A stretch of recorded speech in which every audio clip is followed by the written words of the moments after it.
prior administrations, government has supported the fight against white extremism. They've recognized the threat within our own borders. But some of those policies might change.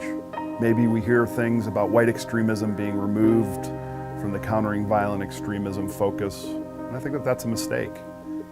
From dozens of Jewish community centers receiving bomb threats. Yesterday alone, bomb threats phoned into 11 Jewish community centers across several cities in this country. To cemeteries and synagogues being desecrated, to police officers in Las Vegas being targeted specifically because they're law enforcement by militiamen. The couple entered this pizzeria around 11:30 yesterday and shot officers Igor Soldo and Alan Beck at point-blank range. The Millers then covered the bodies with a swastika and a Gadsden flag. We have a domestic terrorism issue that we hardly talk about because we're so focused on the threat coming from overseas. When Dylan Roof writes a manifesto proclaiming his hate for people and saying that he wants to murder people to progress his agenda, that to me is terrorism. That's no different than an ISIS propaganda video. The imagery of white supremacy has changed over the last 3 decades. It's gone from what you would consider your normal racist to something that's more mainstream.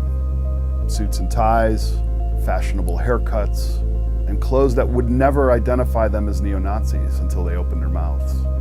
So you think the solution is that we designate certain nations, maybe certain states in the United States as white states? I think that might perhaps be the ideal. And that was a concerted effort because we knew that we were turning more people away that we could eventually have on our side if we just softened the message. These days, with our political climate, we see a lot of coded language or dog whistles, the use of the Star of David when talking about politicians. We used to say that the Jews controlled media, and now they've just massaged the phrase to call it liberal media.